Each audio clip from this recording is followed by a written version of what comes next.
Bueno, muy buenas tardes. Sean ustedes bienvenidos y bienvenidas a este cierre de estas jornadas internacionales de Derecho y Naturaleza del primer simposio latinoamericano de la Alianza Global por los Derechos de la Naturaleza, GARN Latinoamérica.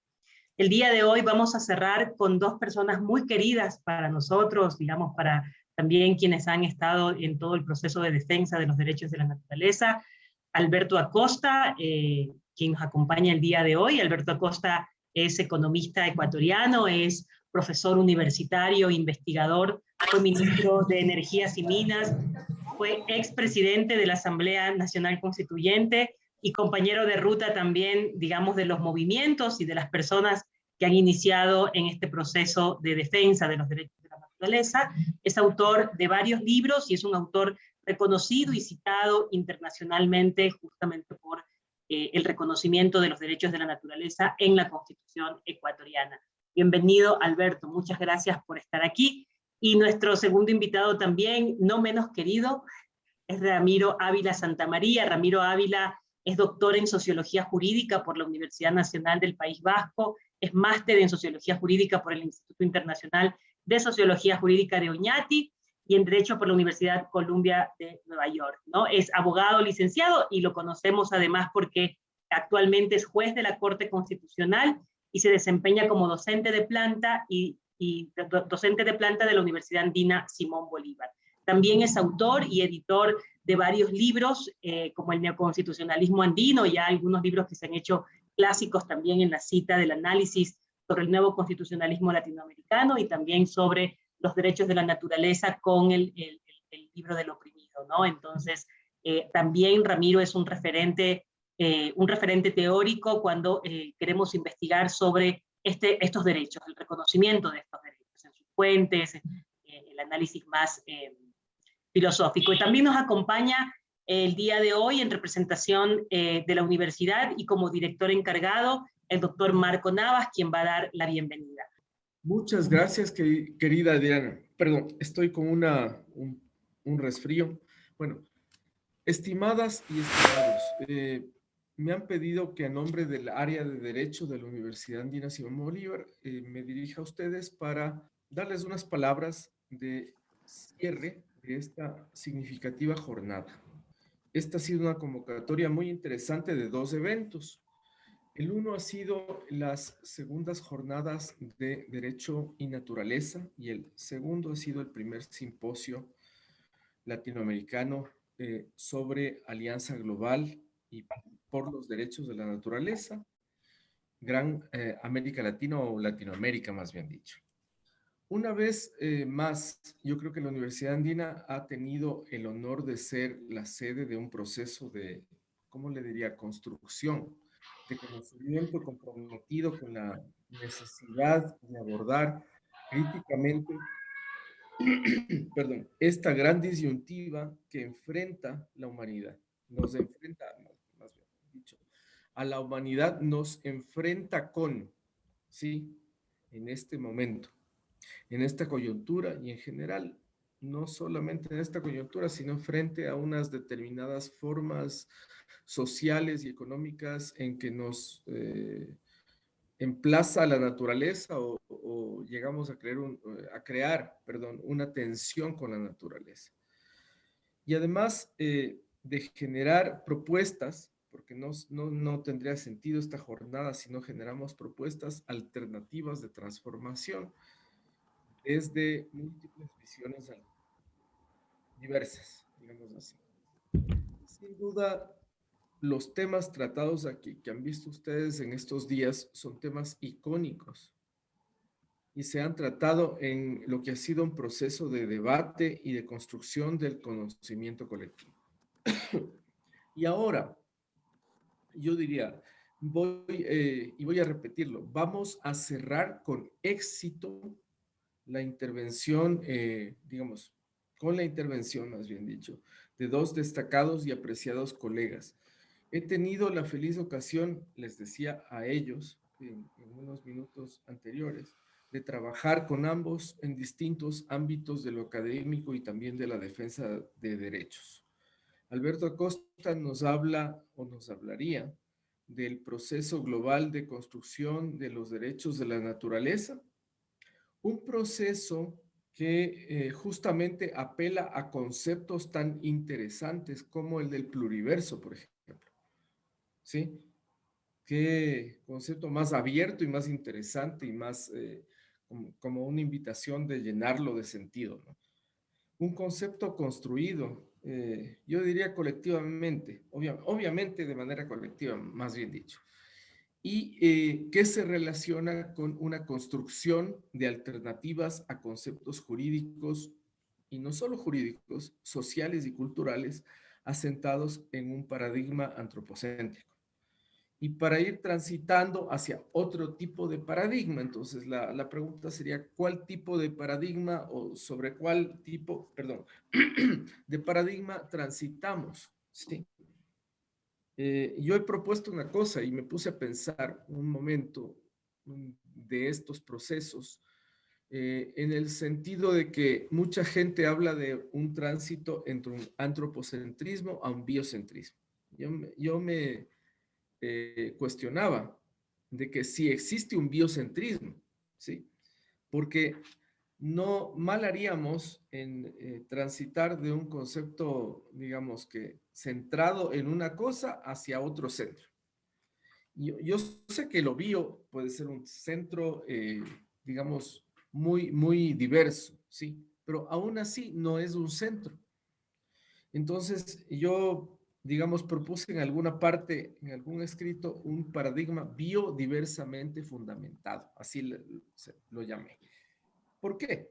Porque yo no creo que el centro sea el concepto o el término, por lo menos fundamental del paradigma, sino es un paradigma estallado, es un paradigma, dirían los filósofos latinoamericanos, dos, René Zabaleta y sobre todo Bolívar Echeverría, es barroco, es abigarrado, es complejo, está esparcido y está mezclado con otras cosas. Entonces, el reto es ese, es un paradigma biodiversamente fundamentado. Bien, como he sabido, además, sobre la intervención de Alberto, en 100 países, por lo menos, de lo que yo tengo conocimiento, pues hay adopciones, así por así decirlo, en derecho comparado, como diría la colega italiana que intervino, del derecho de la naturaleza, sea en lo que conocemos nosotros como ordenanzas municipales de GATT, digamos así, o sea en la Constitución, como el Ecuador es un pionero y casi es el único, ¿sí? Casi es el único, ese es otro debate.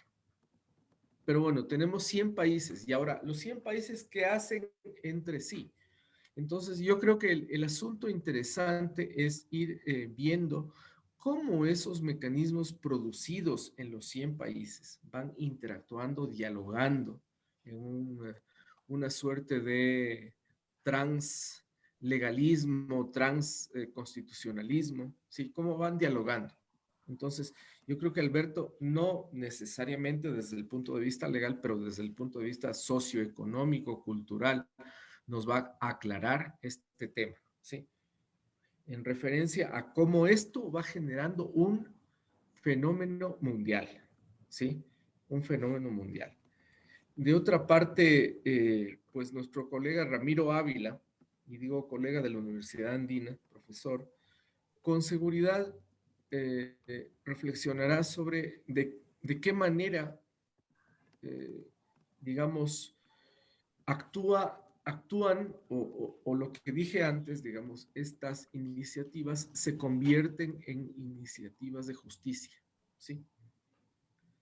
Y van forjando una instancia de lo que se llamaría la justicia global, y lo hará con agudeza, con toda seguridad, digamos, una instancia de justicia global denominada Tribunal Internacional de Derechos de la Naturaleza. Y bueno, ¿cómo pueden interactuar y qué papel tienen en la composición o construcción, podríamos decir, de defensas? Asimismo, es un concepto que podemos poner, defensas estratégicas en esta materia. Pues, bueno, en definitiva, no me queda la menor duda de que esto será fructuoso, será una discusión muy importante para cerrar estas jornadas, ¿sí? Me queda nada más entonces dar paso a este interesante debate de cierre, reiterando el compromiso de parte de la Universidad Andina con la generación de un conocimiento situado en tiempo y en espacio. Un conocimiento, perdón, comprometido con las transformaciones, un conocimiento desde el sur. Me refiero, y dado que sufro un resfrío, como se habrán dado cuenta, que quizá suponga que me vaya un poco pronto de esta, perdón, un poco pronto de esta discusión. Yo creo que es importante resaltar finalmente el tema de la maestría. Nosotros estamos ofertando una maestría en Derecho de la Naturaleza y Justicia Intercultural, ¿sí? Esta maestría es importante porque es una maestría pionera, producto de una reflexión, un proceso reflexivo de 3 años, por lo menos, entre académicos de varias partes del mundo, ¿sí? Entonces, esto es importante porque hay que ir fortaleciendo también. Si uno se compromete con la defensa de la naturaleza, nosotros hemos procurado, gracias a este proyecto que mencionó Adriana Rodríguez, hemos procurado pues ofertar esta maestría. Esta maestría está ofertada, está en oferta. Averígüense, infórmense sobre el tema. Y bueno, pues nada más, a nombre del área de Derecho, con las debidas disculpas por el malestar que sufro un poquito y espero que sea solo eso. Les mando un abrazo muy cálido y cordial, ¿sí? Y estoy de lo más seguro que será muy interesante el debate.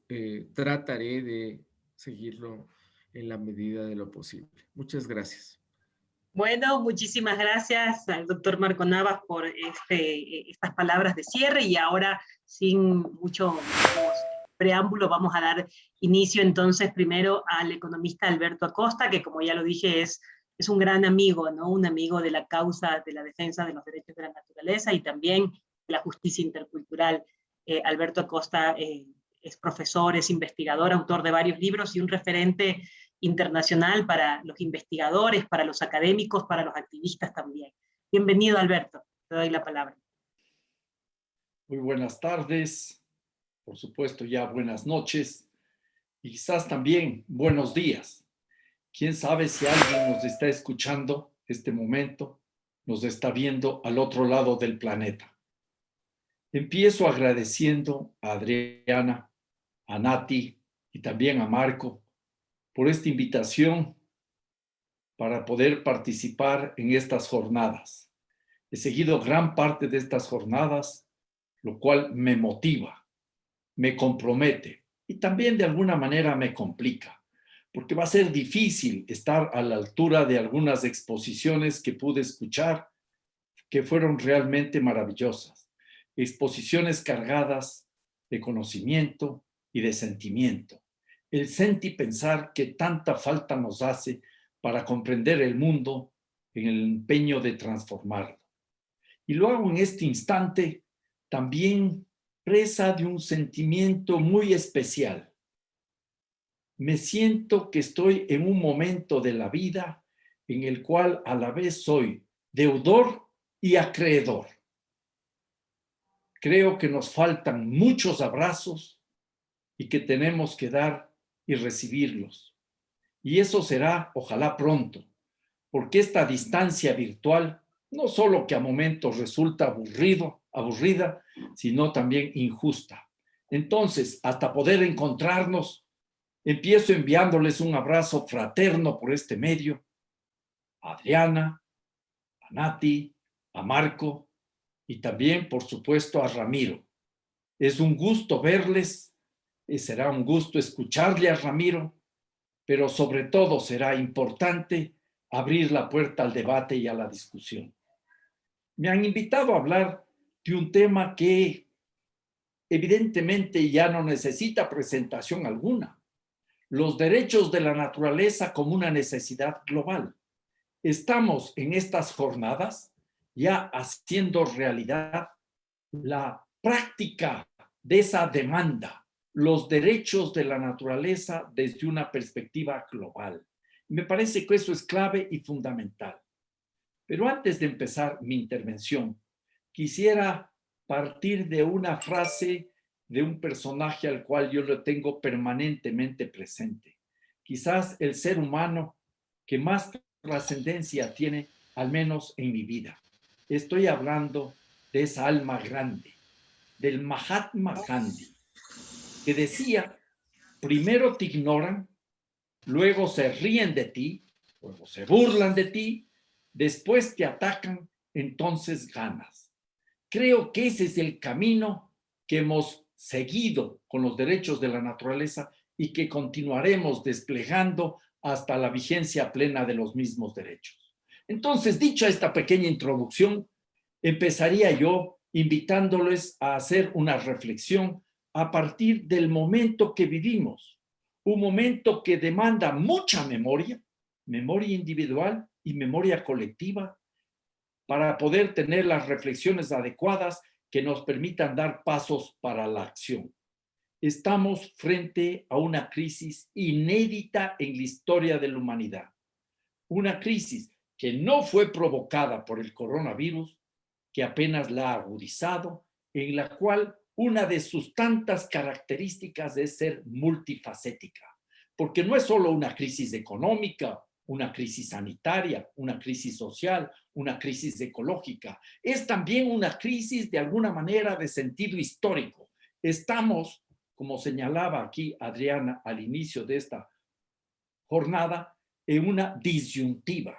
Vamos a entender, los seres humanos, que esta crisis sistémica que tiene ya caracteres civilizatorios es una oportunidad para cambiar, o lejos de eso, vamos a dar paso a una suerte de reedición de lo que ya hemos vivido, lo cual sería lamentable. Empecemos entonces en este primer punto, anotando y coincidiendo. He escuchado a las personas que han intervenido en estas jornadas que estamos superando ya los límites biofísicos. Estamos más que eso en un punto que nos permite entender que la degradación de los ecosistemas, el agotamiento de los recursos, la extinción de las especies, la contaminación de la biosfera y, como ya lo dije, la superación de los límites biofísicos están provocando una multiplicación de pandemias. No solo las pandemias sanitarias como el coronavirus, sino otras tantas pandemias como el hambre, la contaminación de la vida misma, la miseria, las violencias múltiples, el cambio climático y las crecientes desigualdades y violencias se explican por estos procesos de crecientes deterioros de las condiciones de vida misma. La destrucción de la naturaleza afecta la vida no solo de los seres no humanos, sino particularmente de los seres humanos. Y es el momento, en este punto inicial, de comenzar a usar los términos adecuados. Estamos en una crisis climática, sí. Estamos en medio de un cambio climático, sí. Pero crisis climáticas, sobre todo cambios climáticos, ha sido una de las características permanentes de la historia de la Tierra, la historia geológica de la Tierra. ¿Cuántos cambios climáticos ha habido? ¿Cuántas desapariciones masivas de especies ha habido? Lo que vivimos ahora en realidad ya no es simplemente un cambio climático con sus consecuencias críticas, sino un colapso climático provocado por los seres humanos. Ya llegamos a otro punto que me parece clave y fundamental. Es cierto, los seres humanos estamos en un momento en que estamos afectando esa historia geológica y estamos rompiendo el equilibrio que sosteníamos en términos de vida armónica con la naturaleza. Pero no es el antropoceno a secas, sino el capitaloceno. Como decía Bolívar Echeverría, a quien mencionó Marcos, esta es una civilización que vive de sofocar la vida de seres humanos y la vida de la naturaleza. Este capitaloceno, con sus raíces profundas en el patriarcado y en la colonialidad es la explicación de lo que estamos viviendo. Y toda esta degradación ambiental masiva, provocada, exacerbada por la búsqueda de acumulación permanente, por la codicia, genera graves violaciones, no solo a los derechos de la madre tierra, sino a los derechos humanos, el derecho a la salud, el derecho a la comida, el derecho al agua, el derecho a la vivienda, el derecho al trabajo, están siendo sistemáticamente violentados. Y creo que es un momento también para reconocer nuestras incapacidades para leer oportuna y adecuadamente lo que está sucediendo en el planeta. Es real, es indiscutible que millones de familias viven momentos dramáticos, trágicos, provocados por la pandemia del coronavirus. Este coronavirus mata, pero no hemos entendido que hay otras pandemias que igualmente generan una serie de violencias, de muerte, que merecen ser analizadas profundamente. El hambre y la desnutrición. Al día fallecen por hambre o desnutrición 26,000 personas, cerca de 10 millones de habitantes. Por efectos de la contaminación del aire y del agua en las ciudades, en las mayores ciudades del planeta, fallecen, según información de Naciones Unidas, como 8 millones de personas cada año.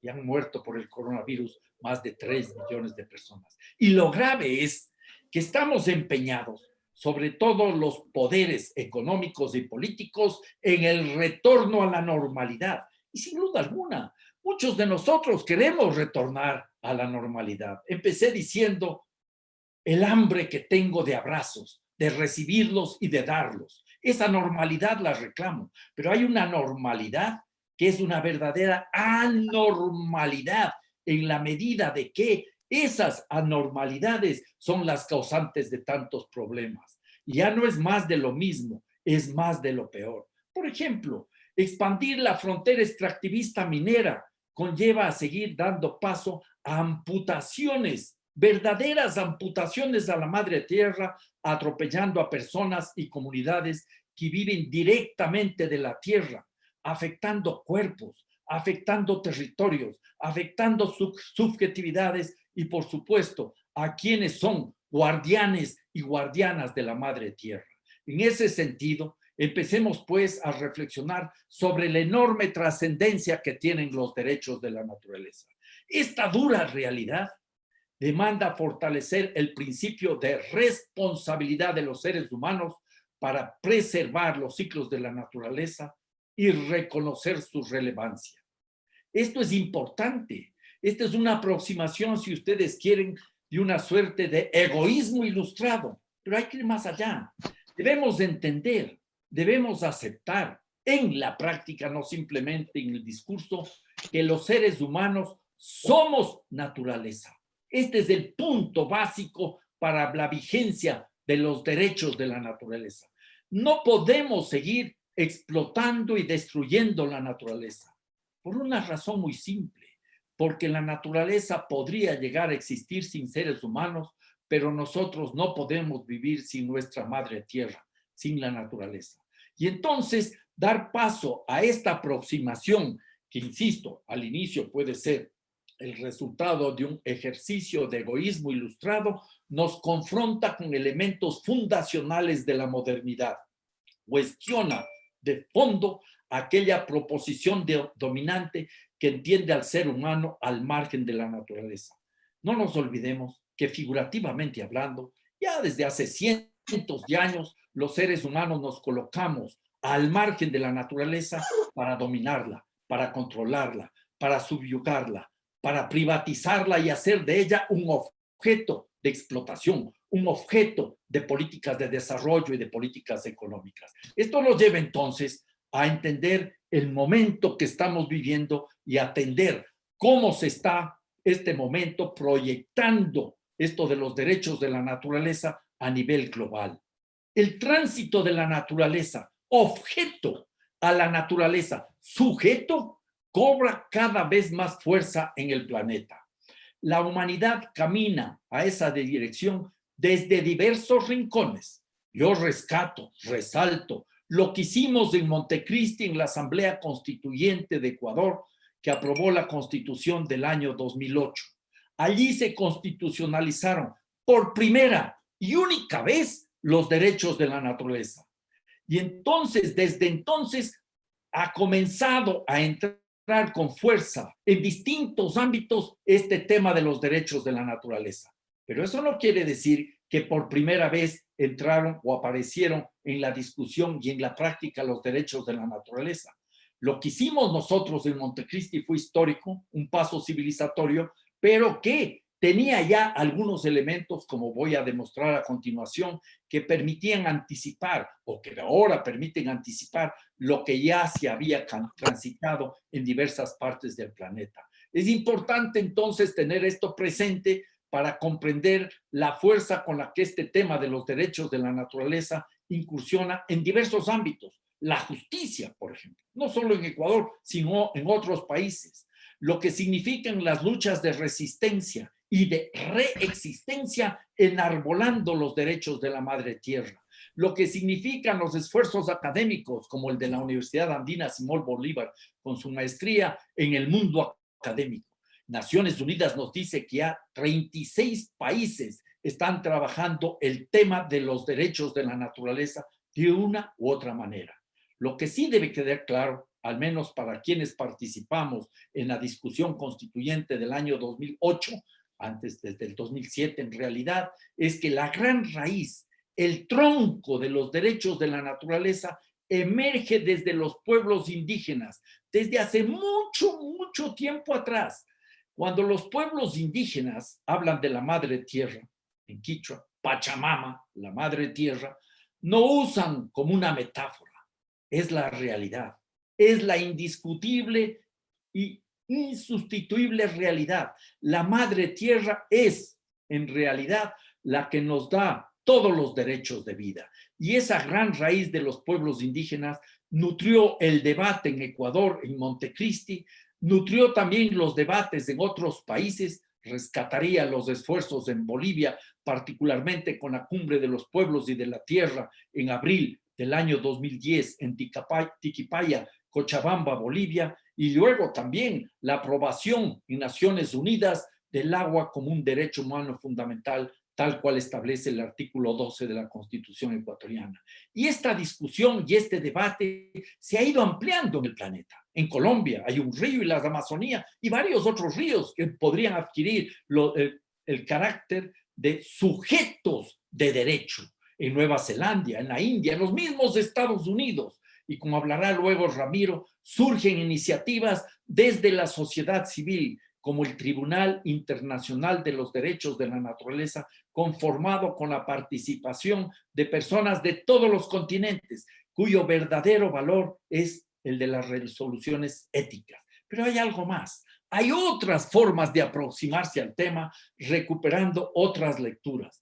Hasta en Montecristi nosotros no teníamos muchos elementos que nos habrían permitido sintonizarnos con esos procesos existentes desde tiempo atrás.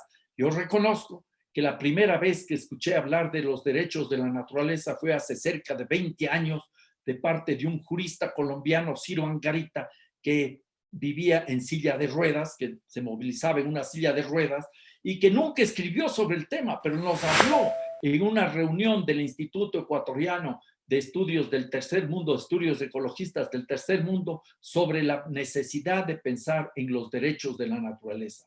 Pero les digo que había otras visiones. Personalmente, luego de aprobar la Asamblea Constituyente de Montecristi, me encontré con que gente ya venía discutiendo esto, como Cormac Cullinan, un sudafricano a quien recomiendo tener presente, como George Leinbacher, un suizo que ya habría escrito su tesis de derechos de la naturaleza en 1988, y su padre, el que le dirigió la tesis, un señor que también había abordado el tema, y ahí podemos encontrarnos con Christopher Stone, con Albert Schweitzer, con Godofredo Stutzing, con muchas otras personas que ya venían discutiendo sobre la necesidad de ver a la naturaleza como un sujeto de derechos. Y si ustedes quieren, también podríamos retroceder más en el tiempo y les invitaría a leer, a recuperar el pensamiento de alguien que pudo haber cambiado la historia de la humanidad.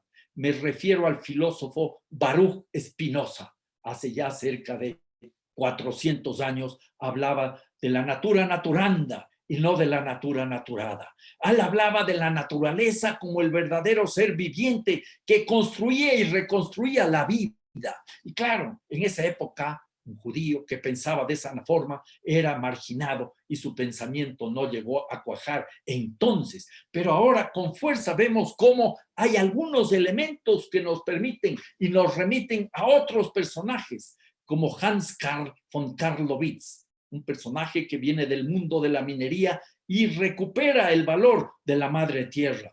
Alexander von Humboldt, que recupera la integralidad en la visión del mundo, y si ustedes quieren antes, el mismo Francisco de Asís, que sirve de referente para el Papa Francisco en la actualidad con la encíclica Laudato Si del año 2015. Y podríamos seguir en esta discusión de buscar los orígenes, inclusive en la literatura, con Ítalo Calvino, un escritor famoso, que en 1957 escribe una novela que se llama El varón rampante, en la cual prefigura una conversación de un joven que vivía en los árboles, en los bosques, en Italia, con Napoleón.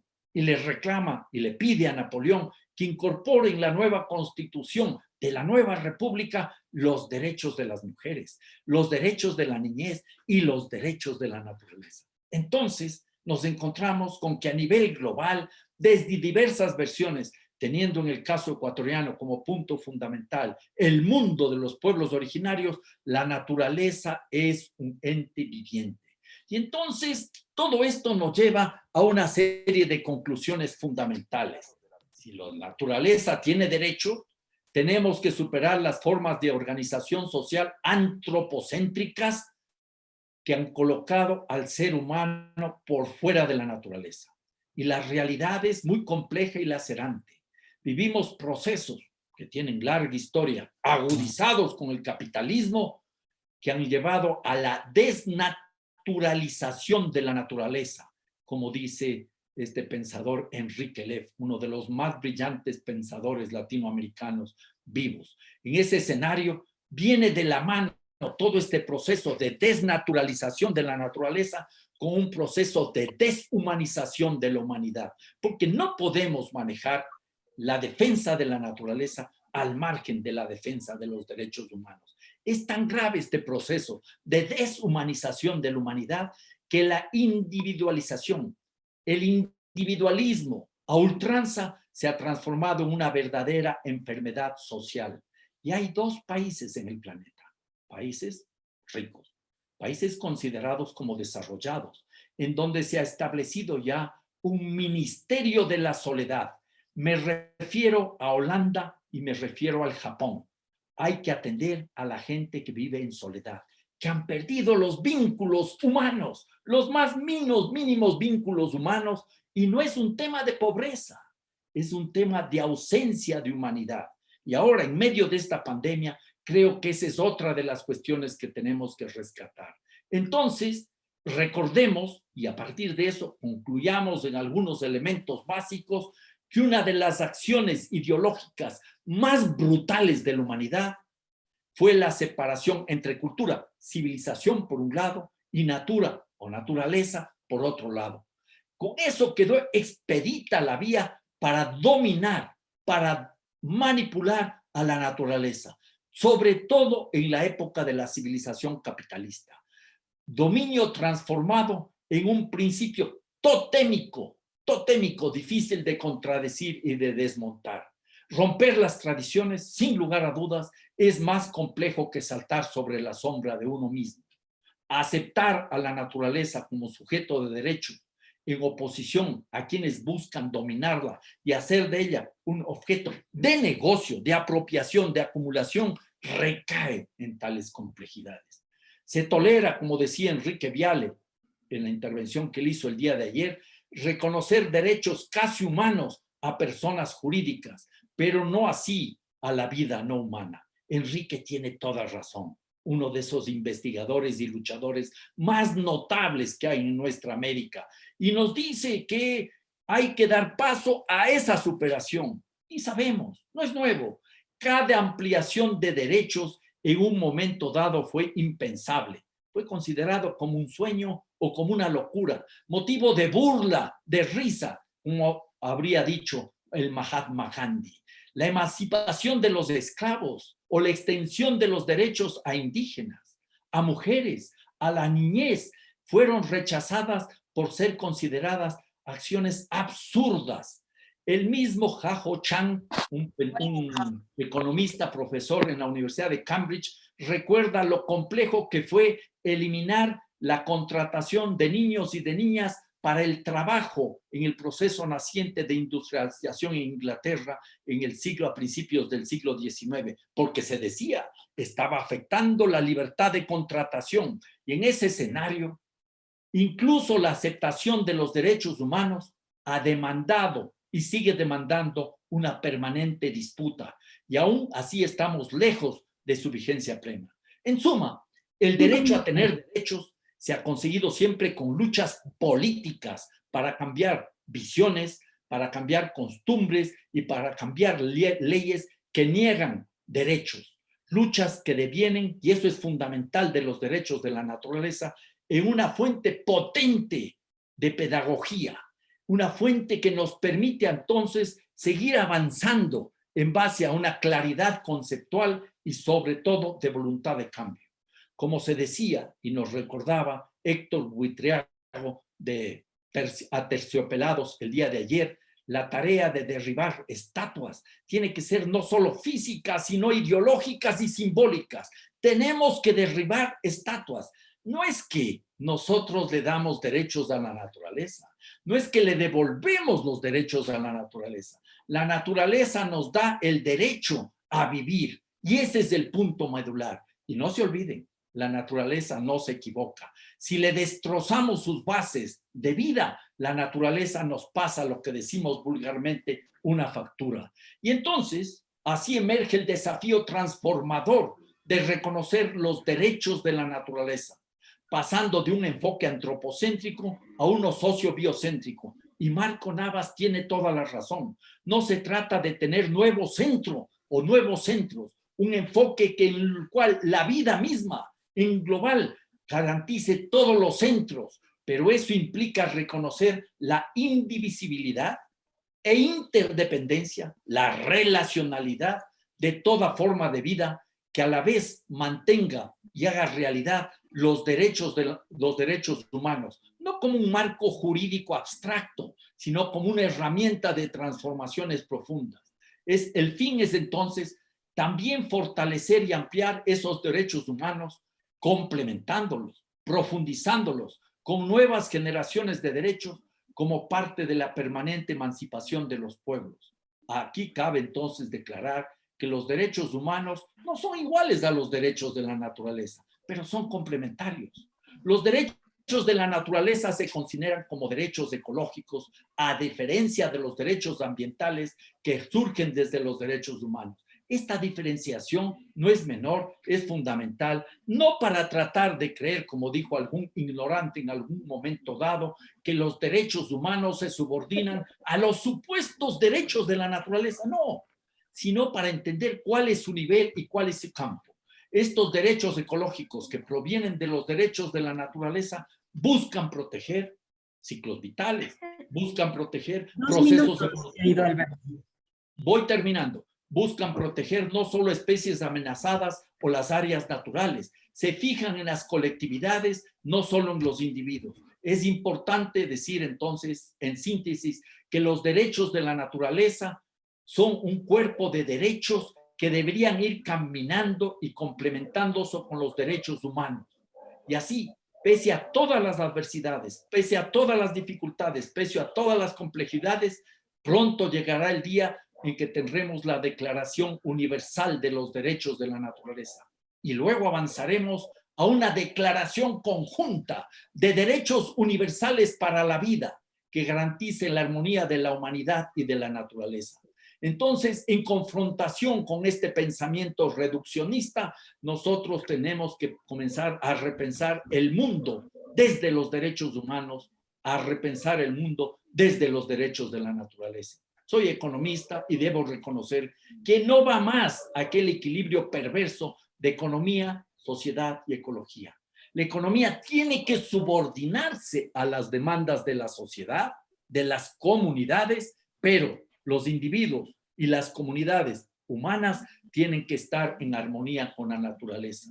Otra economía que nos libere de la religión del crecimiento económico permanente. Otra economía que dé paso a la desconcentración y descentralización de los aparatos productivos y de las ciudades, a la desmercantilización y desmaterialización, será un paso fundamental para otra sociedad que tiene que tener como base el principio de los cuidados, que tiene que tener como base el principio del reparto y de la redistribución, y como base también el principio de la reciprocidad, con los derechos de la naturaleza como un elemento fundamental visto para la despatriarcalización, para la descolonización, para superar el capitalismo. Podemos comenzar a pensar en el pluriverso, un mundo donde quepan muchos mundos, garantizando siempre la vida digna de seres humanos y de seres no humanos. Muchas gracias.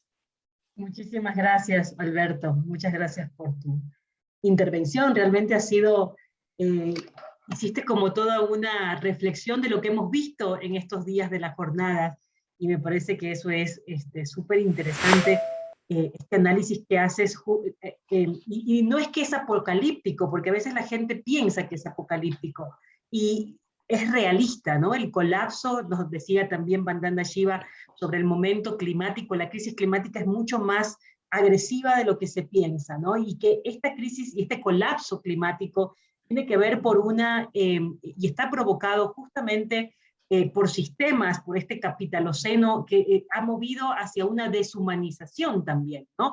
Porque, y es clave lo que dices, no debemos separar o hacer dual esta lucha de los derechos humanos o los derechos de la naturaleza. Son complementarios, están ahí. De hecho, hay gente que empieza a pensar, bueno, yo también empiezo a pensar que los derechos humanos deben replantearse su propia construcción occidental, digamos, de la vida y del antropocentrismo, hacia una construcción más amplia que probablemente nos lleve a hablar sobre derechos humanos y de la naturaleza, ¿no? Que sería algo correcto, una construcción además mucho más interesante y realmente universal.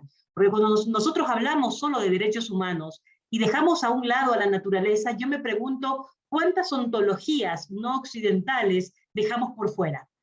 Cuando nosotros, fíjate tú, porque cuando uno habla de derechos de la naturaleza y reflexiona sobre los derechos de la Pachamama, uno retoma otras ontologías. Y el retomar esas otras ontologías nos llevas a esto que tú bien nos señalabas, a un replanteamiento ético, y que nos corresponde también a los abogados reflexionar sobre esto, ¿no?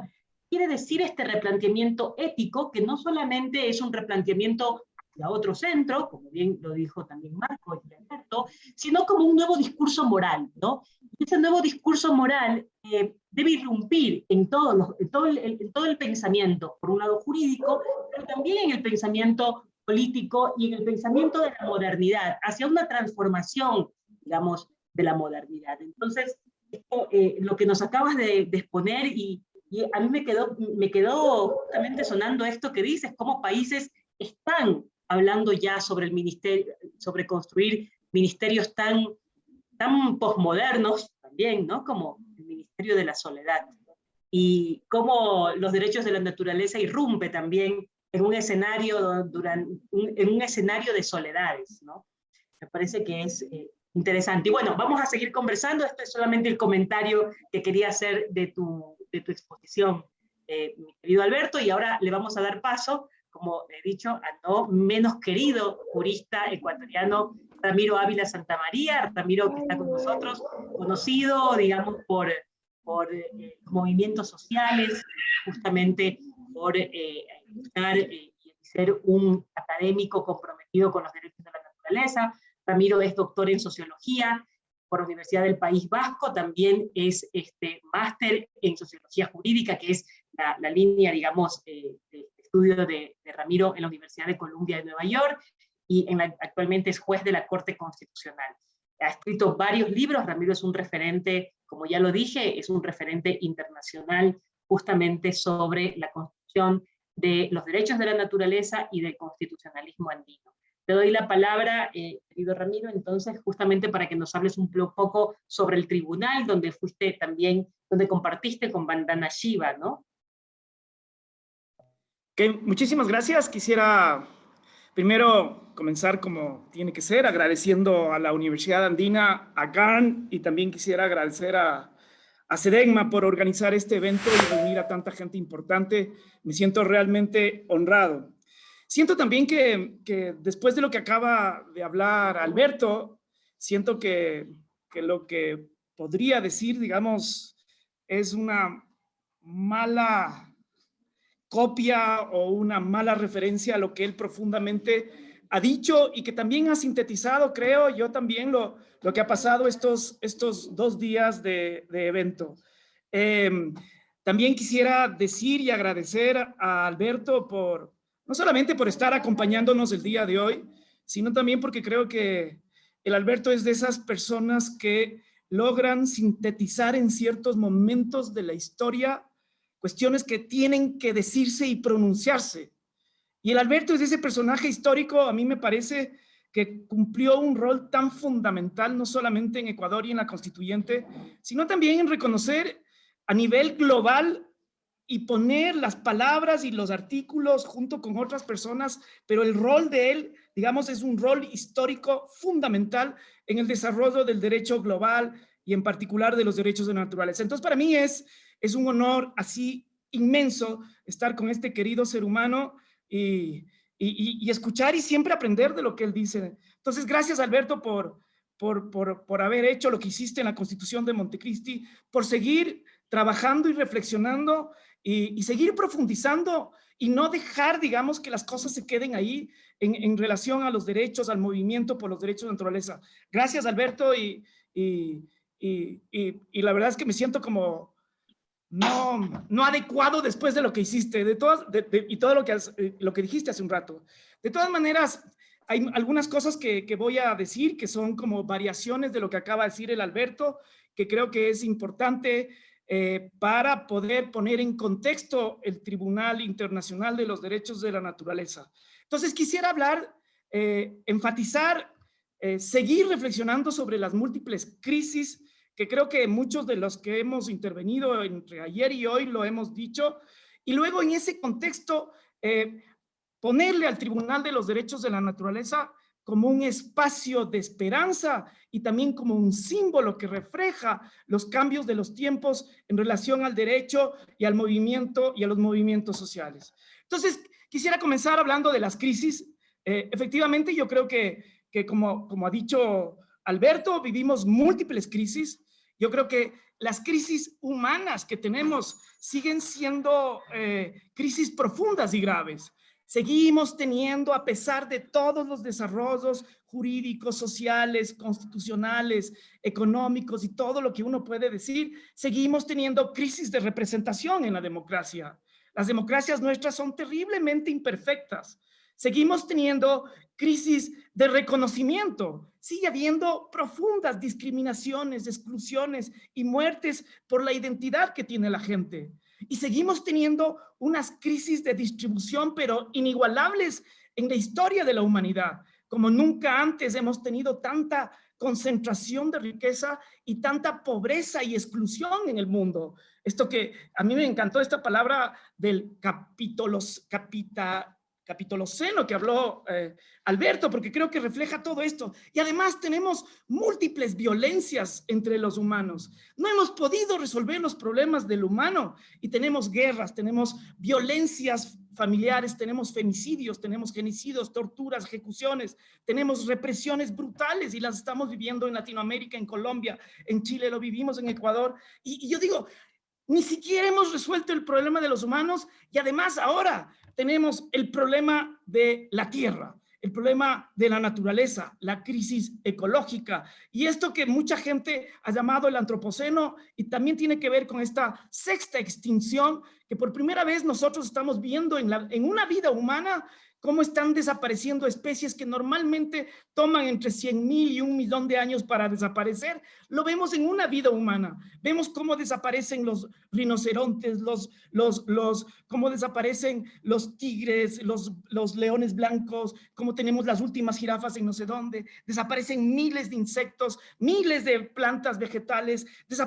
Es una extinción tan masiva que estamos viviendo que no hay descripción que pueda decir todo este drama humano este drama humano y de la tierra que estamos viviendo. Lo peor de todo, como dijo el Alberto, es que la causa es el humano, es nuestra forma de consumir energía, es nuestra forma de vivir ahora el 60% de la población estamos viviendo en zonas urbanas, y cada vez que se compra un auto y cada vez que se pone una casa es menos tierra y más pavimento y más cemento, y también es nuestra forma de alimentación que tiene que ver con cortar bosques para tener ganado, para la carne, y luego los gases de los animales, y tiene que ver con toda nuestra forma de vida humana que ha llevado a esta crisis climática, que no es otra cosa que un efecto de múltiples causas, y esto tiene que ver con este antropoceno. Y tenemos una miopía, los seres humanos, fatal. Y ahora, digamos, leyendo a Yuval Noah Harari, a mí me parece que yo siempre pensaba que el gran problema nuestro era el racionalismo científico desde el siglo XV en adelante, y la verdad que cuando uno mira la historia en perspectiva de historia de la Tierra, realmente el problema de esto que nos subimos nosotros al trono de las especies y nos creemos superiores y mejores que el resto, tiene que ver con la agricultura. Cuando nosotros hace más o menos 10,000 años antes de Cristo comenzamos a domesticar a los animales y comenzamos a emigrar, la historia nos cuenta que todo lugar donde el sapiens llegaba, hubo grandes extinciones. No había en Australia, había una mega diversidad, llega el ser humano y desaparecen los grandes mamíferos. Y esto pasa en todas las conquistas y en toda la colonización. Entonces, el problema es este ser humano que ha creído que con el relato que después se pone, digamos, se hace mucho más fuerte con toda la tradición judeo-cristiana, de esto de pensar que Dios se encarna ya no en todos los seres de la tierra, sino solo en el ser humano, y además en el ser humano hombre. Digamos, esto nos trajo tantos problemas y nos trajo esta cuestión de la miopía. Y en esta miopía no solo que nosotros dejamos de ver a los otros seres y a los otros elementos del planeta del cual vivimos, sino que no tenemos sensibilidad para apreciar esas vidas diferentes. Tampoco tenemos relatos que nos permitan poder comprender esa diferencia y esa vida riquísima de la cual dependemos.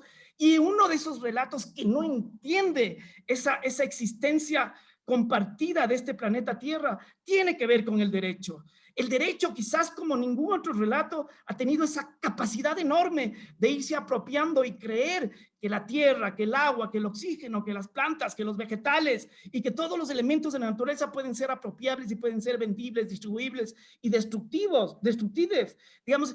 Y lo peor de todo es que tampoco tenemos espacios de reflexión para construir un relato diferente que nos permita tener, digamos, esa sensibilidad para cuidar, respetar y valorar esto que decía el Alberto, de esa naturaleza de la cual dependemos. Nosotros sin aire morimos en minutos, sin agua morimos en días, sin alimentos morimos en días, y el agua, el aire, los alimentos son naturaleza, y no tenemos esa humildad para poder distinguir eso.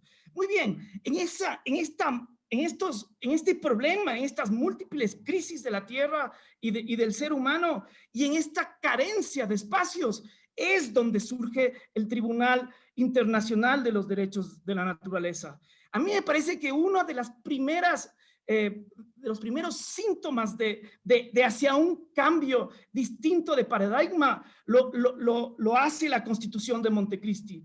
Cuando el derecho nombra cosas, cuando el derecho nombra situaciones, cuando el derecho genera palabras, en el fondo lo que está creando es un poder simbólico pero tan fuerte que después, digamos, puede irse transmitiendo a otras situaciones. Piensen ustedes, por ejemplo, lo que significó el reconocer el derecho de los afrodescendientes en Estados Unidos después de una guerra civil, y el derecho, digamos, crea la enmienda número 14 y dice, oigan, Nunca nos hemos dado cuenta, pero los afros también son seres humanos y no pueden ser discriminados. Ese hecho de nombrar fue tan poderoso que solucionó una guerra civil. Cuando las mujeres, digamos, se les nombra en las constituciones y pueden votar, por ejemplo, crea unas realidades tan enormes que significa expandir la participación, por ejemplo. Y cuando Ecuador reconoce los derechos de la naturaleza, el solo reconocimiento, aun cuando en Ecuador tenemos una deuda enorme, el Estado y en particular las Cortes, aún así, solo el hecho de haber puesto el nombre en la naturaleza, el lenguaje en el derecho, ha creado, digamos, una posibilidad enorme de cambiar el paradigma del derecho y cambiar las múltiples formas de entender la vida.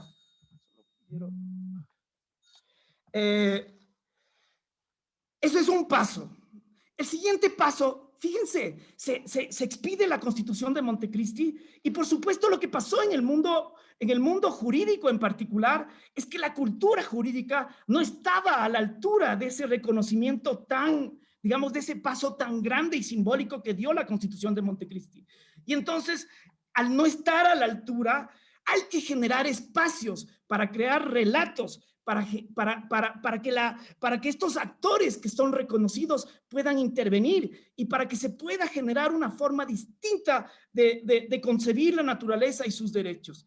Uno de esos espacios es el Tribunal Internacional de los Derechos de la Naturaleza. Sin duda, una de las fuentes de inspiración fue, y para que se vean, digamos, en contexto histórico, fue el Tribunal de los Pueblos. El Tribunal de los Pueblos, fíjense, se creó para tratar de justiciabilizar cuestiones que los tribunales estatales, los tribunales locales no estaban procesando. La autodeterminación de los pueblos, las masacres, la colonización, el genocidio, las torturas y todas estas cuestiones que había mucha impunidad y se crea este Tribunal de los Pueblos.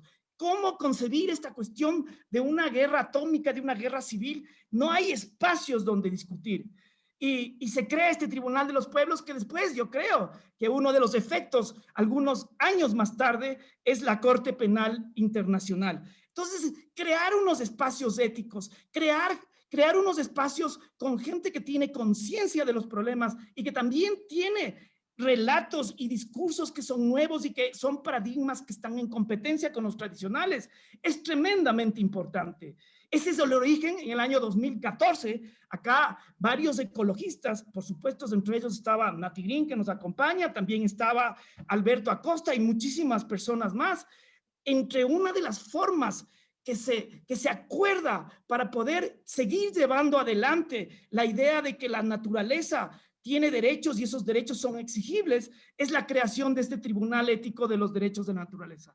La primera sesión sucedió acá en Quito en el año 2014, por alguna razón que no entiendo bien. A mí me invitan a ser fiscal de los derechos de la tierra, de la madre tierra, y a mí me pasa, y perdón aquí una digresión, a mí me pasó con los derechos de la naturaleza que en un primer momento, cuando se enunciaron en proyectos en Montecristi, yo era un perfecto negador del derecho, porque con mi teoría del derecho civil y con mi teoría de que todo bien es apropiable y de que cuando los bienes de la tierra se apropian son mejor cuidados y que si es que no hay esa apropiación hay una tragedia de los comunes, con esa teoría cualquier abogado o abogada formada en una escuela del derecho tradicional simplemente niega los derechos. En un segundo momento me sentí, después de escuchar los discursos de Alberto, de escuchar lo que escribió Galeano, de escuchar la Esperanza Martínez, de escuchar esos debates, de mirar y conocer, por supuesto, si los árboles pueden presentarse en los juicios, que es el libro de Stone, y de pronto darse cuenta que hay una literatura enorme, que Alberto ha mencionado incluso en la filosofía desde el siglo XV y XVI, Baruch Spinoza y todas estas cuestiones que cita el Alberto, de esa concepción tan importante sobre la naturaleza como un ser que nos supera, el mismo Einstein y todo esto que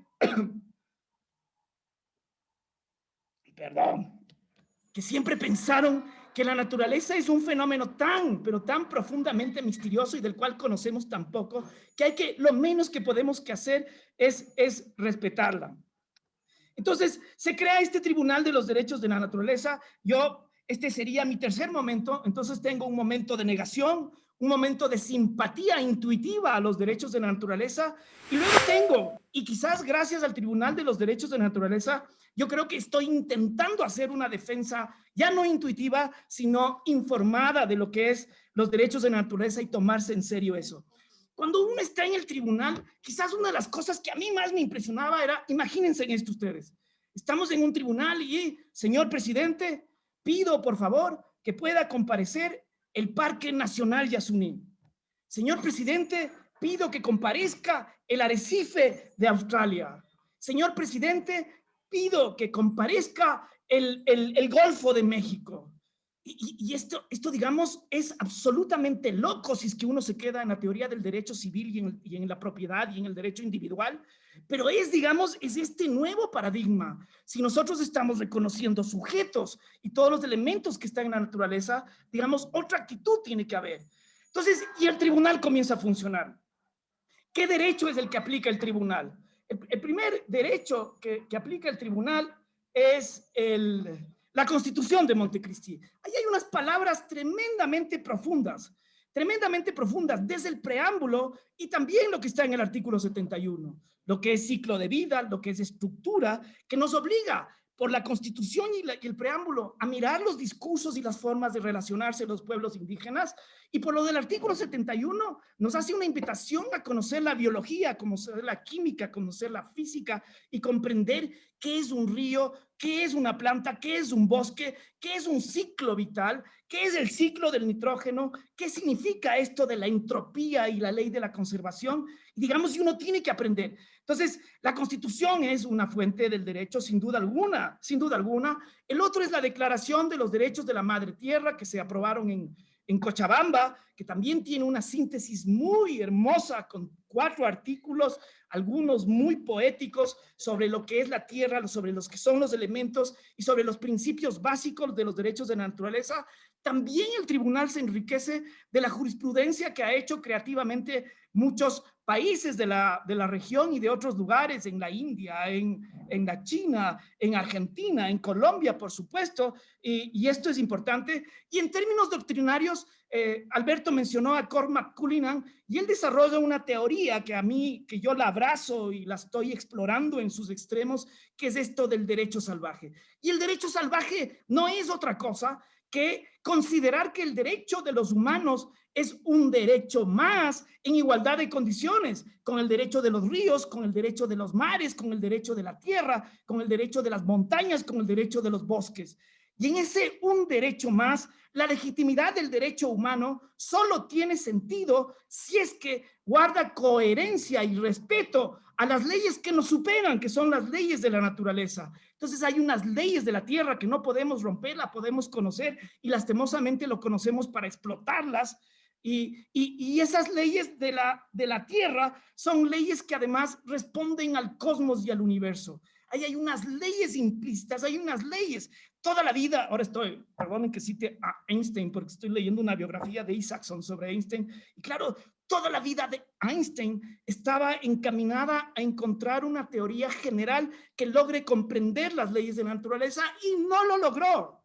Y no lo logró en toda su vida, pero él nunca dejó de contemplar, respetar y de afirmar también que él puede entender poquísimas leyes de la naturaleza. Ahí hay una enorme, digamos, un enorme campo de saber que tenemos que explorar, y también de lo poco que sabemos de las leyes de la naturaleza, esas leyes las violentamos y las vulneramos. Desde la lógica del derecho salvaje, cuando el ser humano intenta romper, aprovecharse y alterar las leyes de la naturaleza, las leyes humanas son ilegítimas. Y esto que estoy contando ahorita, esto es un tipo de derecho que se ha ido desarrollando y difundiendo en el Tribunal Internacional de los Derechos de la Naturaleza. ¿Quiénes lo conforman? Y aquí voy empatando con lo de la red. El Tribunal de los Derechos de la Naturaleza, sin duda, es una red. Hay una red de personas, de movimientos para llevar un caso al tribunal. Hay una red de personas, de movimientos, de interdisciplinas que conforman el tribunal, y después hay una red de personas que se encuentran en el espacio del tribunal. ¿Dónde y cuándo ha operado? Normalmente ha funcionado siempre a la par de los foros relacionados al cambio climático y ha sido siempre una actividad paralela a las actividades que hacen los estados en la búsqueda de acuerdos del cambio climático. Ha habido tribunales en Lima, hubo en París, hubo en Bonn, ha habido en Chile, hubo acá en Quito, y hay unos tribunales locales también, ha habido tribunales en Estados Unidos, otros en Australia, y el cómo opera es, en primer lugar, hay un movimiento que pide presentar el caso, presenta el caso, y ahí hay, digamos, básicamente tres fuentes probatorias. La una suele ser un movimiento indígena que siente a la naturaleza. La otra son actores y científicos que logran demostrar, y ahí hay un diálogo maravilloso entre saber ancestral y saber científico. Y la otra es esta doctrina que se va desarrollando. Yo quisiera contar uno de los casos que a mí quizás siempre me impresionó. O sea, siempre yo me quedaba con la boca abierta cuando miraba todos esos problemas y esos dramas que hay en el mundo y en la tierra y ese abuso que hace el ser humano a la naturaleza. Una de las cuestiones que quizás a mí me impresionó más fue cuando estábamos en Bonn, en el tribunal de Bonn. Yo estaba haciendo de fiscal y había pedido a un grupo de jóvenes que estaban entre los 18 y 22 años más o menos, que quería presentar el problema de unos bosques que estaban cerca a una mina de carbón en Alemania. La primera cosa es que uno se imagina que Alemania, el alto estándar ambiental, la minería sustentable y no sé qué cosas. Y me acuerdo, para mí era casi parecido a unos personajes de Gioconda Belli en El taller de las mariposas. No sé si han leído ese cuento, pero en ese cuento los creadores de la naturaleza eran muy parecidos a lo que creaban. Entonces los elefantes los creadores de los elefantes eran unos tipos gordos con narices grandes y cosas así. Los creadores de los árboles eran unos tipos altos. Y a mí me pareció, cuando le escuchaba a estos jóvenes, era como un personaje de Gioconda Belli diciendo cosas como estas. Venimos en nombre y representación del bosque que está siendo amenazado por la explotación minera. Y después, somos el bosque. Era una cosa, eran unos jóvenes que estaban viviendo ya varios años en los árboles y decían que ya eran árboles. Una sensibilidad tan desarrollada, y la explotación minera no podía expandir su frontera porque estaban estos jóvenes trepados en el árbol. Romper el bosque significaba matar a estos jóvenes. Y esta es la forma de resistir. Y ellos hablaban sintiéndose como árbol. Y decían que se comunicaban con los árboles, que son cosas que los pueblos indígenas lo hacen desde muchas tradiciones y desde hace muchísimo tiempo. Y este tipo de cuestiones uno veía en el tribunal. Voy concluyendo, quizás diciendo que para mí una de las cuestiones que más me impresionó de los tribunales internacionales es el sentir que el reconocimiento de los derechos de la naturaleza en Ecuador no fue una cuestión, digamos, de 3 locos, de 4 asesores, de un presidente de la Asamblea Constituyente, el Alberto, sino que era ya una materialización de un movimiento global. O sea, a mí, cuando llegas a París y están europeos de toda Europa del Este y Europa Central, y viene gente de África, y viene gente, yo decía, esto de los derechos de la naturaleza no es una cosa ecuatoriana. No es una cuestión de un juez por Colombia que hace lo del Río Atrato, sino que es realmente un movimiento global. Y lo que quisiera decir es que este tribunal, y ustedes pueden encontrar en la página web, si ponen Tribunal Internacional de Derechos Naturales, ustedes van a encontrar los videos de todas las audiencias y de todos los tribunales que han habido ahí, y también de la forma de involucrarse y la forma de intervenir. Entonces, tribunales para mí han sido una demostración de un movimiento que sin duda alguna es global y que nos da la esperanza de que el mundo está cambiando y que a pesar de esta economía tan perversa que es tan intensa y que la vivimos, hay alternativas, y esas alternativas no solo que están produciendo discursos, sino que están produciendo formas de vida distinta, y eso creo que es lo más importante. Otra manifestación importante, y con esto sí termino, es que el hecho de la necesidad de tener relatos, quizás una de las expresiones más interesantes ha sido esta maestría que se ha creado en la Universidad Andina y que va a su segundo corte. Y tiene que ver ya con gente, con estudiantes, con profesores, con profesoras, con doctrinarios que estamos intentando desarrollar un discurso que sea creíble, un discurso que sea difundible y también un discurso, y en lo que me compete a mí en el derecho, que sea aplicable. Entonces, razones para detestar la crisis existen y razones para tener esperanza también existen. Muchísimas gracias a Adriana y a todos y a todas por la paciencia. Muchísimas gracias, querido Ramiro, por tu participación. Ha sido realmente muy complementaria, además de esta reflexión de Alberto, por un lado, y también profunda, ¿no? Para quienes venimos del derecho, estas reflexiones que haces en torno justamente a esto que decíamos en la mañana también con Silvia Bagni, el derecho cómo es concebido desde su propia estructura, los límites del derecho occidental en su propia estructura, cómo replanteamos al propio derecho. Es decir, que esa es una reflexión que quienes estamos metidos en el camino de los derechos de la naturaleza y la justicia intercultural, tenemos que hacerla. Es decir, si el derecho es para resolver conflictos, y el derecho está hecho para conflictos, y por supuesto con dispositivos de poder, porque el derecho se construye a partir de la modernidad para proteger a la propiedad privada y para protegerla en el derecho civil y en el derecho penal, como cuando planteamos y replanteamos a través de los derechos de la naturaleza, nos salimos de esa genealogía. Ya no tenemos la genealogía penal ni la genealogía civil. Es una nueva genealogía, y yo creo, Rami, que tú, Colmar Kurnigar, digamos, los juristas que están pensando en estos fundamentos, me parece que es la clave. Cuando hablas justamente de esta cultura jurídica que no cambió, y es que no va a cambiar, es lo que yo siempre planteo, no va a cambiar si sigue la estructura epistemológica de la construcción interna democrática incluso de estos derechos. La única forma de que cambie, y por eso es que la maestría apuesta también por la justicia intercultural, es otro tipo de justicia. Una justicia plural, es una justicia que entienda, digamos, a la construcción de propios sujetos. Entonces, este planteamiento filosófico, yo digo que Colmar y tú son socio-naturalistas. Ese es mi invento para ponerlos, es decir, que están planteando desde lo sociológico y también desde el justnaturalismo, pero un justnaturalismo mucho más fino en el sentido sociológico, así que me parece que es un camino, Ramiro, que hay que seguir, ¿no? Y creo que eres una persona importante para esto. Muchas gracias, y ahora sí, vamos a pasar a las preguntas.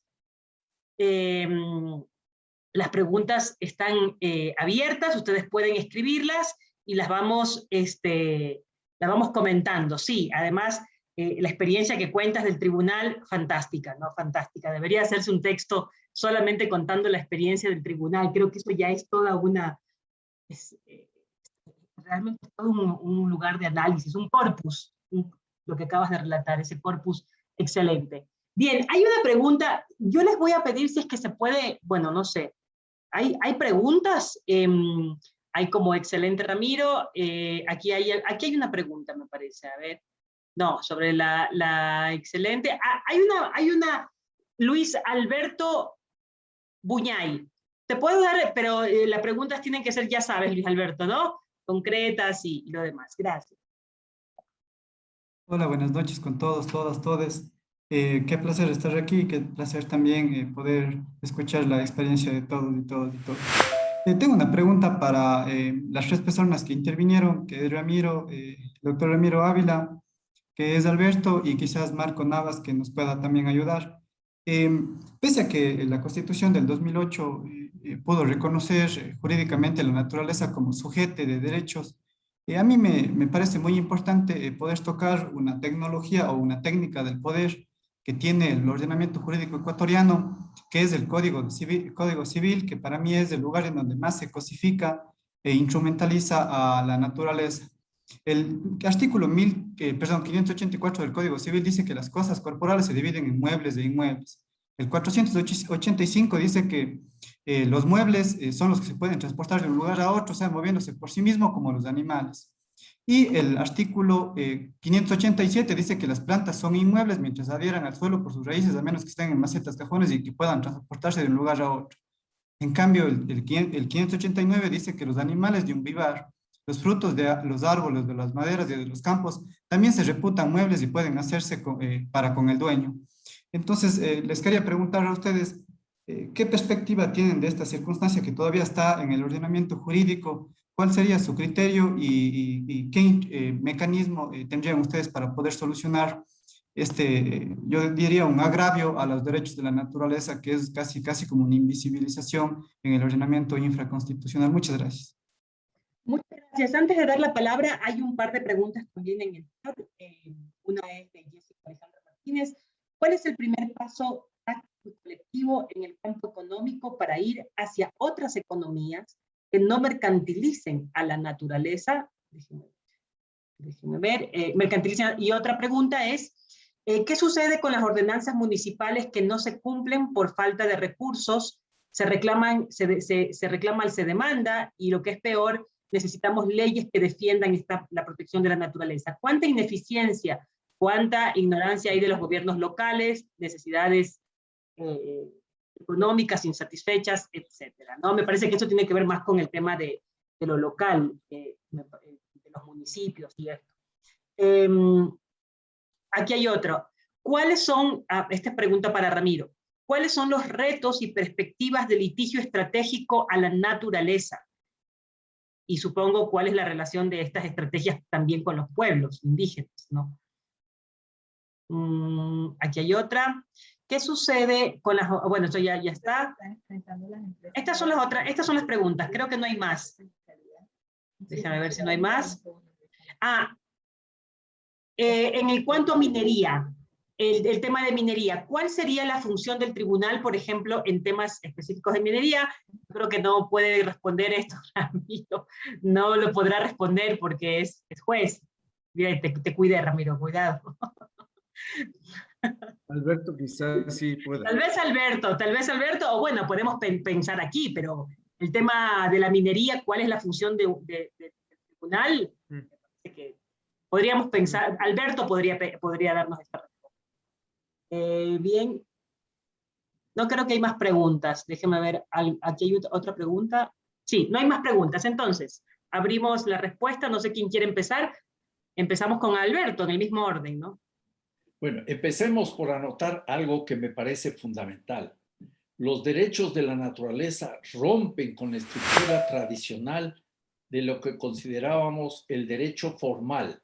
En ese escenario hay muchas cosas que hacer. Si nosotros miramos hacia atrás al año 2008 y vemos cuánto se ha avanzado hasta el año 2021, podríamos tener una suerte de sensación agridulce. Hay mucho que se ha discutido, hay mucho que comienza a hablarse de los derechos de la naturaleza. Los derechos de la naturaleza son ya elementos que están siendo esgrimidos por comunidades que defienden su vida misma, el territorio, la naturaleza, enarbolando estos derechos básicos y fundamentales. Y comenzamos no solo a tener en la Universidad Andina, sino en muchas otras partes, la misma Universidad de Cuenca, estudios sobre los derechos de la naturaleza desde diversas perspectivas. Sin embargo, todavía es muy poco lo que se ha avanzado en términos concretos. Aquí eso está desconectado.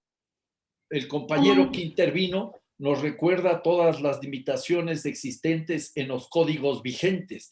Me imagino que algún rato habrá que echar una revisión a todos esos códigos vigentes que inclusive tienen algunos elementos que están en contra de los derechos humanos. A mí me preocupa mucho que todavía se mantenga aquella visión, a pesar de que en la Constitución de Montecristi se avanzó mucho, en la cual se le pone al mismo nivel a los derechos de propiedad que los derechos de educación, que los derechos de salud. Por ejemplo, desde la experiencia que estamos viviendo, y por eso al inicio hablé de la necesidad de hacer una memoria individual y colectiva de lo que ha significado la pandemia, deberíamos entender que la salud no puede ser vista nunca más como un privilegio, nunca más como una mercancía. La salud es un derecho humano y hay que garantizarlo. La sociedad tiene que organizarse para garantizar, para asegurar ese derecho humano a la salud. En ese escenario también habría que hablar de educación, habría que hablar de alimentación, elementos que están en la Constitución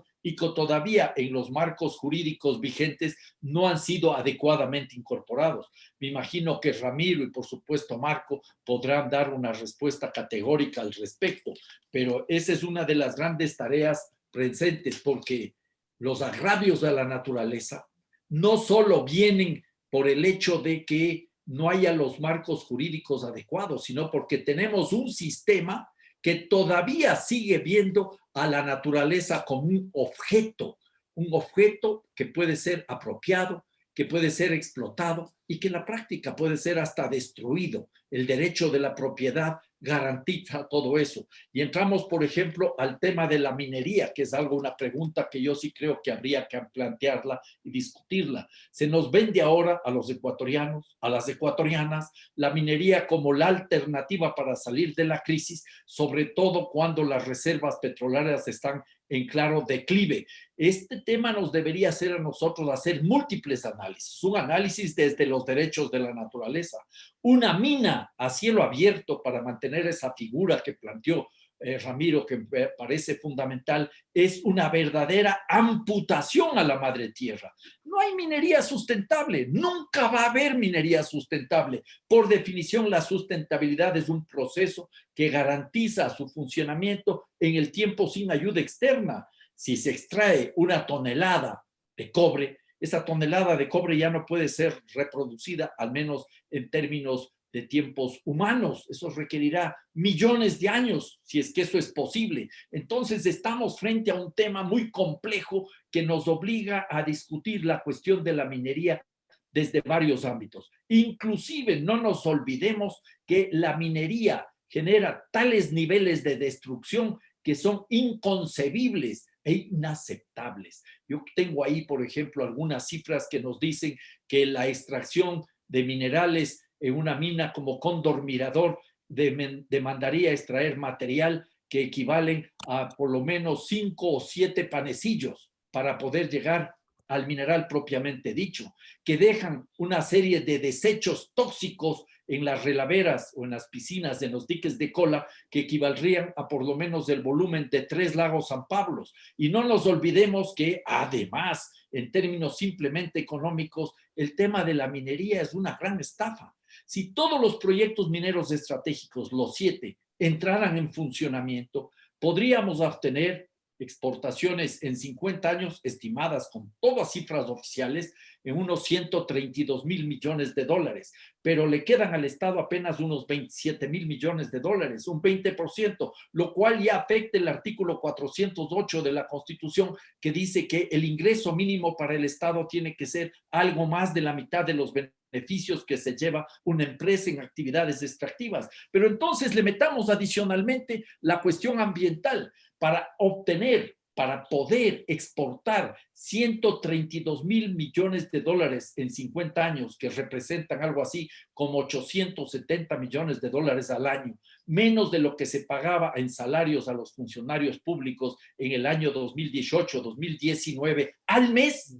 Para obtener eso, tenemos que movilizar como 5 mil millones de toneladas del subsuelo, de materiales, y la reparación de eso, ¿quién va a asumir? Pongámosle $3, 5 mil millones de toneladas a $3, estamos hablando de 15 mil millones de dólares. Se acabó el beneficio para el Estado. Pongámosle a $6, ya estamos hablando de 30 mil millones y no estamos a lo que manda la Constitución, porque la Constitución habla por un lado de la reparación, derecho ambiental, y la restauración, derecho ecológico. Pongamos $10. ¿Quién va a asumir eso? Eso es una estafa, incluso en términos económicos. Y anotaría yo un hecho real que alguien va a decir, pero bueno, va a generar empleo. Si esos 7 proyectos funcionan, vamos a generar algo menos de 40 mil puestos de trabajo, menos del 0.5% de la población económicamente activa. No tiene ningún asidero.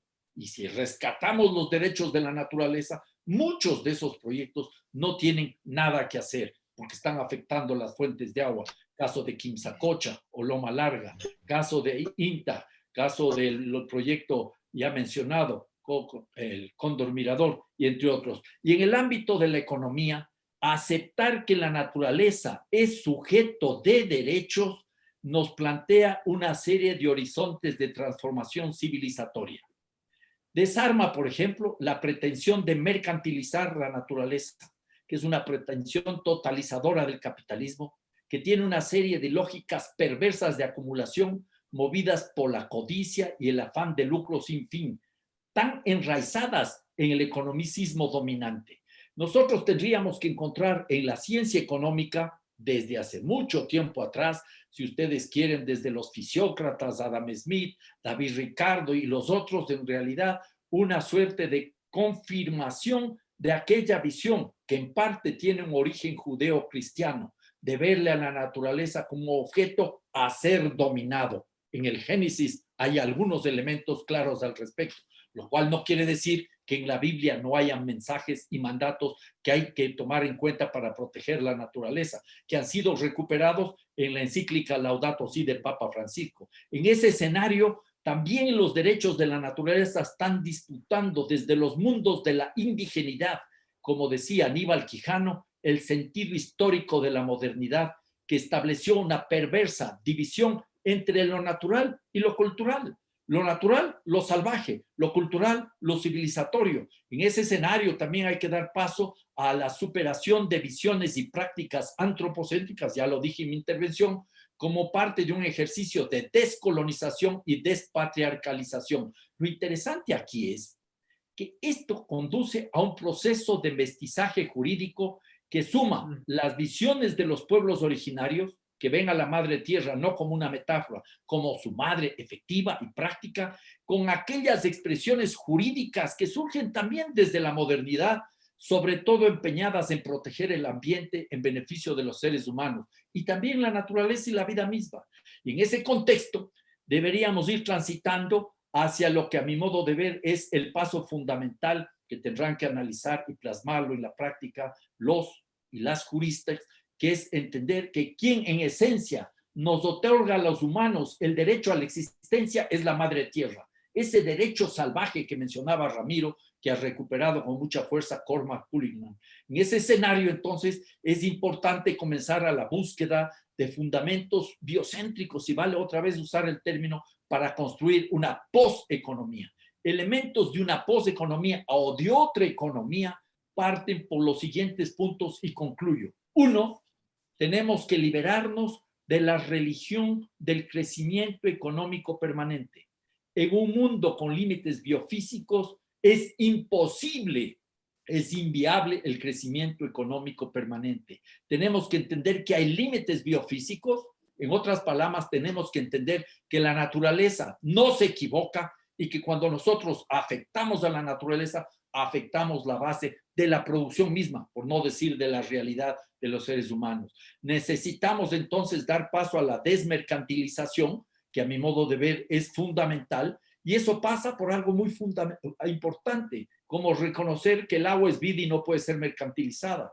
Lamentablemente, el hecho de que estén los derechos de la naturaleza y los derechos del agua constitucionalizados no nos garantiza su vigencia y su práctica, lo cual no significa que están equivocados, sino que hay que seguir luchando. Recuerden el artículo 318 de la Constitución que dice se prohíbe toda forma de privatización del agua. Luego tenemos que ir avanzando, y esto es fundamental, a procesos de desconcentración y descentralización de los aparatos productivos y de las ciudades mismas, y luego hay que hacer realidad el principio del reparto y de la redistribución, pero no simplemente esperando que con una mejor redistribución de la riqueza y de los ingresos podamos reeditar los estilos de vida insostenibles a nivel mundial. La gran tarea aquí es cómo echamos abajo todo este proceso de deshumanización de la humanidad, el individualismo a ultranza, y cómo echamos abajo este proceso de desnaturalización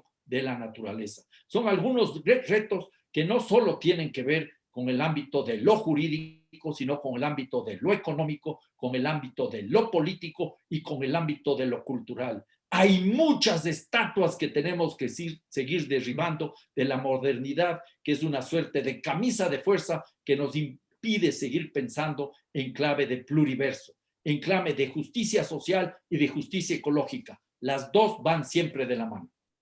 Gracias, gracias, querido Alberto. Y bueno, ahora sí a Ramiro le doy la palabra. 5 minutos para que el Marquito cierre con broche de oro la charla.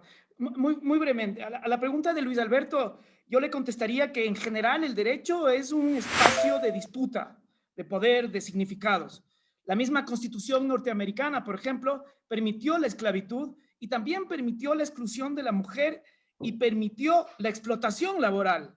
La misma Constitución, con una forma distinta de comprenderlas, después abolió la esclavitud, permitió el voto de la mujer y reconoció los derechos laborales. O sea, lo mismo está pasando en Ecuador, y te digo, no solamente en el Código Civil, sino en la Constitución. La Constitución de Montecristi tiene tensiones como tiene cualquier constitución del mundo. La Constitución de Montecristi reconoce las libertades y la libertad y también la propiedad privada, y reconoce también que algunas cuestiones de la naturaleza son recursos, y también reconoce los derechos de la naturaleza. ¿Qué es lo que hace que se aplique el derecho a la naturaleza, el recurso natural o la propiedad privada? Es la disputa de poderes. ¿Quién está en la Corte Constitucional? ¿Quién está en el Parlamento? ¿Quién está en las calles? Esto es súper importante. Esas disputas, muchas de las conquistas se lo hacen en las calles o se lo hacen a escritorio cerrado en una oficina gubernamental o en una oficina de un organismo multilateral. ¿Quién dice que es el derecho? Es una cosa que se disputa. Y la forma de disputar desde la gente excluida es normalmente en la calle y con la protesta y la manifestación pública. No hay otra. Eso en relación a la pregunta de Luis Alberto. A la de la Maritza, yo creo que es súper importante lo del litigio estratégico. Y yo decía hace un rato que el derecho tiene un poder simbólico enorme, porque el derecho, a diferencia de las categorías en la sociología, en la biología, en la física, en las ciencias sociales, el derecho tiene un poder enorme que es la capacidad de la coacción. Por eso haber reconocido en la Constitución tiene un poder enorme. Porque si hay un juez, si hay una autoridad, si hay una política pública que se fundamente en la Constitución, puede utilizar el poder de la coacción. El litigio estratégico es fundamental porque si ustedes miran estadísticamente la Corte Constitucional, por ejemplo, yo les podría decir que el 98% de los litigios que resuelve la Corte tiene que ver con conflictos patrimoniales. La mayoría de la inteligencia jurídica de este país está cooptada por bufetes, por empresa privada, por intereses individuales y por empresas transnacionales. El litigio estratégico permite que a través de una demanda la Corte pueda abrir la puerta para nuevos casos, para distintos discursos y ojalá para distintas aplicaciones. Si no hay sociedad civil que presente demandas a través de litigios estratégicos, no simplemente se van a tomar y van a hacer las demandas los que siempre han hecho y han utilizado, por ejemplo, la Corte Constitucional como una instancia más del derecho ordinario. Entonces, el litigio estratégico es fundamental y creo que acá veo algunos nombres de gente que digamos que hace litigios estratégicos y decir, digamos que quienes no tienen voz tradicional e históricamente, como la naturaleza, como los excluidos, como los pueblos indígenas, como los discapacitados, como las personas pobres que no tienen abogados a quien pagar, digamos, esos requieren abogados sensibles y abogadas que puedan hacer litigios estratégicos. Esa sería mi respuesta, Diana. Gracias. Muy bien. Muchas gracias, Ramiro. Bueno, Marco. Suscribo, bueno, lo que dijeron Alberto y Ramiro. Y sobre todo, bueno, rescatando algunas cosas. A ver, el derecho es un campo de disputa, efectivamente. En este campo de disputa, la Constitución de Montecristi, de todos modos, es compleja. Deja el artículo 1, dice, los recursos naturales serán propiedad del Estado. Entonces, impone un paradigma ahí que nos lleva a una forma normal en la modernidad, ¿sí?, de explotación. ¿Qué es lo que hacen los artículos 71 y siguientes? Y algunos dispositivos de ahí en la Constitución, otra cosa. Entonces, nos dan, claro, le dan al poder, a los poderes, sí, una parte y también las formas de cuestionamiento, llamémosle así, otro discurso. Entonces, es una disputa discursiva que yo creo que lo que hay que hacer es, justamente por eso la maestría es importante, prepararse para hacer esa disputa, perdón, discursiva, ¿sí? Hay que darse justamente digamos, hacer un análisis fino de los dispositivos en conflicto ahí en la misma Constitución, ¿sí?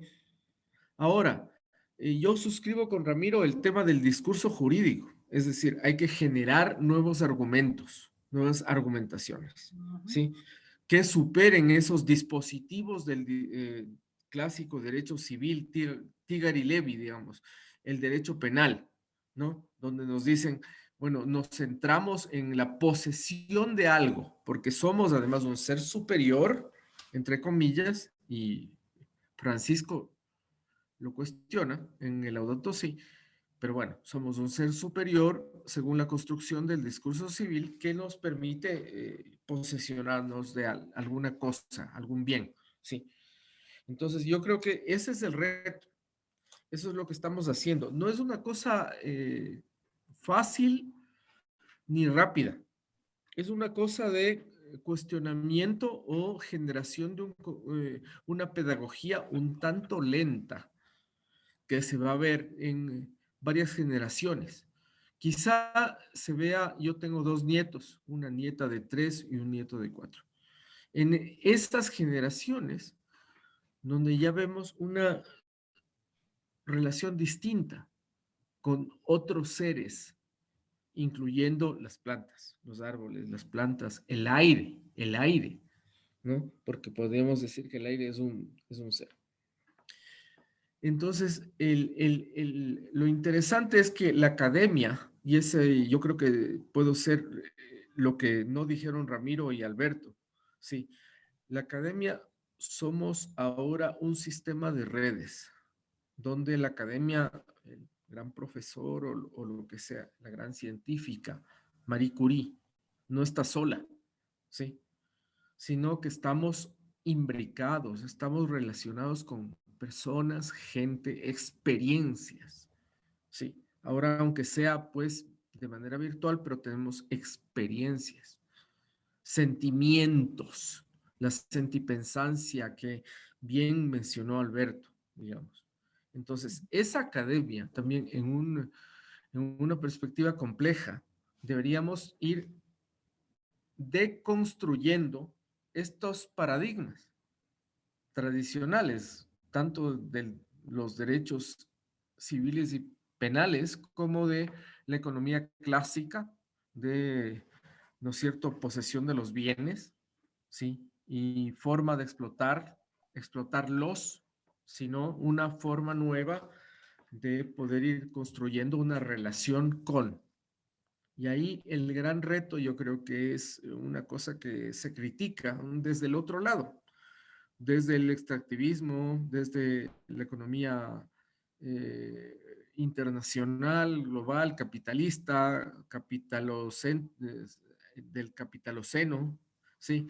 De por qué dejar de lado una explotación.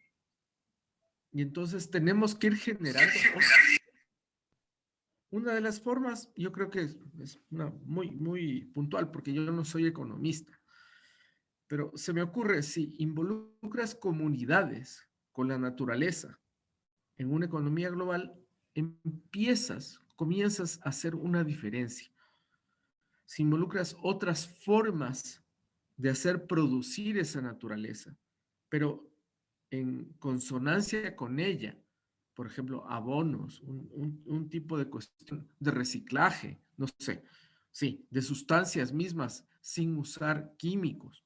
Entonces empiezas también a hacer una diferencia. Igual como si involucras conceptos jurídicos, digamos que nuevos, una relectura, como dice Ramiro, de los conceptos jurídicos. Entonces empiezas y comienzas a hacer una diferencia. Una diferencia, quiero decir, bueno, tiene que ser sustentable, tiene que ser un paradigma, digamos, que vayamos construyendo biodiversamente fundamentado, o como le queramos llamar. Ya. La idea más o menos ya la vamos como acuñando, quizá, ¿sí? Pero ¿cómo hacemos para que esto sea real? O sea, ¿cómo hacemos para que esto sea en la vida de las personas y de las otros seres, ¿no es cierto? Las personas humanas y de los otros seres, una forma o una manera de que sea una alternativa real. Entonces, yo creo que ese es el paradigma. Ese es el paradigma que se construye, estoy seguro, con una economía distinta, con una jurisprudencia y un hacer jurídico distinto. Y en eso estamos comprometidos nosotros. Una salud distinta y así. O sea, un montón de disciplinas, una antropología, porque ahí están otros pueblos, estamos todos los pueblos, ¿sí? Entonces, ese es el reto. No es un reto fácil porque miren, desde que, digamos, tuvimos conciencia de un derecho distinto, como describía bien Alberto y Ramiro, sí, Cormac Cullinan, o cualquier versión de esto, ¿no? Tenemos conciencia de eso, ya. Paradigmáticamente estamos cambiando, ¿sí? Pero ¿cómo lo hacemos real? ¿Cómo vamos transitando hacia experiencias? Entonces, ese es el desafío. No en todo ni en poco, y repito en esto, no en todo lo tenemos claro, pero tampoco en nada lo tenemos claro, porque hay un montón de experiencias que había que ir documentando, replicando sobre estas otras formas de sentir y vivir con la naturaleza. Y entonces yo creo que este tipo de eventos, sí, y por eso me quedé pese a un poco el resfrío que tenía, que tiene que ver con estas cosas de contaminación, yo estoy seguro más que nada, de la ciudad de Quito en este caso. Bueno, estas otras formas son las que nos van a llevar desde un conocimiento epistemológico o digamos, una iluminación, si se puede decir en términos capitalistas, aunque iluminación epistemológica, una nueva forma de concepción epistemológica, si quieren ustedes, con una trazamiento, digamos, de unas nuevas formas de vivir, que sean, además, digamos que de alguna manera alternativas, de manera real. No solo digo de comunidades específicas, sino de todas y todos nosotros, hacia una forma dominante, ¿sí? Entonces, creo que por ahí porque ya no se nos acaba el tiempo. Ahí termino.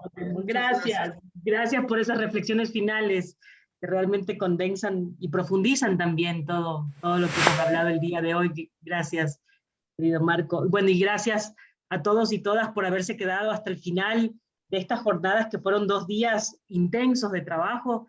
Empezamos el día de ayer, continuamos el día de hoy en la mañana y seguimos hasta hoy, ¿no? Me quedo con estas palabras últimas de Marco también, que ayer lo abrimos también con esta reflexión que tiene que ver con las redes, con los tambores que suenan, con los 8.000 y miles de tambores que se van juntando, y es un tema también de redes, de cómo se van juntando estas, se va haciendo, como dice Pizarello, y la academia, además, ¿cuál es el lugar de la academia en este tránsito de los movimientos? Tener el lugar de la academia en Latinoamérica ha sido y tiene que ser del pensamiento crítico, jurídico, tener un pie en la academia y muchos pies en los movimientos, muchos pies en los cambios y en la transformación. Ese es el lugar real.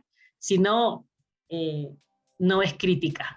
Así que bueno, muchísimas gracias por todas estas reflexiones y gracias a ustedes. Un abrazo.